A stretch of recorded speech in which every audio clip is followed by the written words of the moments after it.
who's madly chewing apart his brush right now. Danielle, I hear that Samson is actually a success story on the internet, that you managed to find all the information about him. That's right. That's right. They're kind of a rare breed of dog. So so when we got him, we didn't have any way of getting any information about them. There was no information in the pet stores, no books, nothing in the library. So I was a bit of a quandary, like, you know, what kind of care he needed and such. So I got on the old trusty internet, and lo and behold, there was about 300 Bouvier websites with everything I needed to know in terms of basic care, all the way to if I was interested in showing him, which I think is a little bit too much work.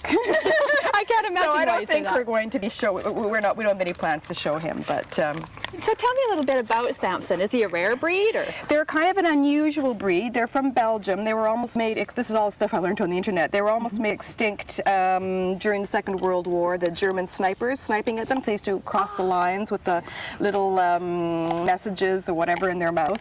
So they brought them back after the Second World War. Oh, look at this! And they're primarily farm herding dogs, and they're also, oh dear, great watchdogs, which he is. He's a great watchdog, and he barks when anyone comes near the house, as you guys found out today. And although he's very, very gentle, the only time I've ever seen him be a little bit aggressive was to the mailman. Isn't that a cliche? That's basically so far. Oh dear. Is he good with kids? They're wonderful with kids. They're especially good with kids. That's one of the reasons too why we wanted to get a Bouvier. Look at live on television, folks.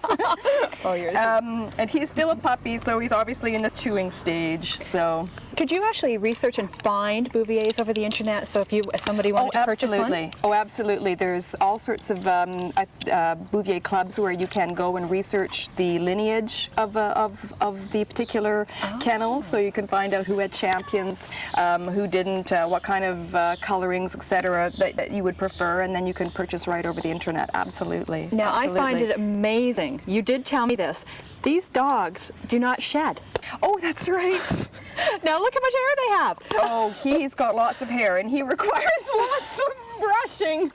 Actually, this is one of the things we use. It's called a rake, and this is one of the things, again, I learned on the web, and I would have never have known it, and poor guy's hair would have got all matted if I hadn't known. But you take this and you brush it through the fur, and it takes out the undercoat. You can see a little puff of it there. Oh yeah. And that is really critical because their undercoat can get matted. Right. So you have to keep it nicely cleaned out. So this is our little trusty comb for doing exactly that. Is he good for people that have allergic reactions to fur? That's why we got him, because we have dog allergies in the family. So we want it specifically. It's not allergy proof, but there's a lower incidence of allergic reactions to dogs that are non-shedding, like poodles, for example. And I wouldn't have minded getting a poodle, but my husband was not too keen on getting a poodle. Now, how old is he? Because he seems like a big puppy. How big is he going to get? He's going to get a little bit bigger. He's about 2/3 of his size now. Holy moly. So he'll get about 1/3 bigger. And then he'll fill out, if you can believe, because he's actually quite a little skinny guy under all of this fur. So when he loves to swim, so when we go swimming, he comes out and he's just like a little bone rack under all the fur. Like a little drowned rat, I Yes, can imagine. exactly. So he will still fill out up till 2 years. They're not full grown until they're 2 years old. So, are there many Bouviers in Victoria that you know of?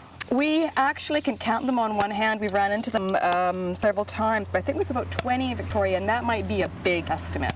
Wow. Big estimate. There might probably more likely like 15. So we've run into them all by now. So. And how did you find Samson?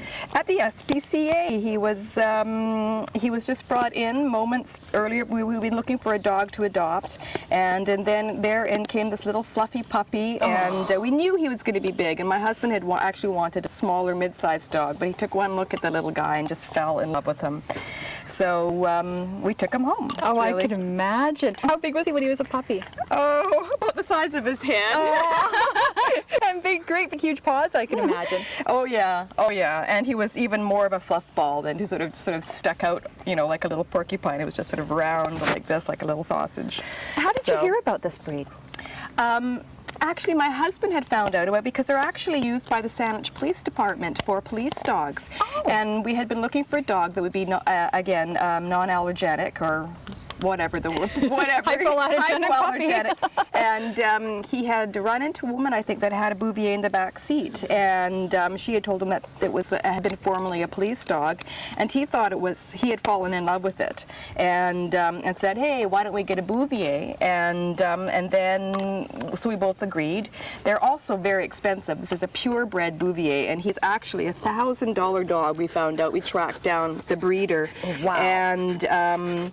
And we, of course, didn't pay that for him, so we got him at the SPCA. So that was one of the reasons why we had wanted a Bouvier originally. We thought, oh, $1,000. Let's give some, poor dog from the SPCA a home instead.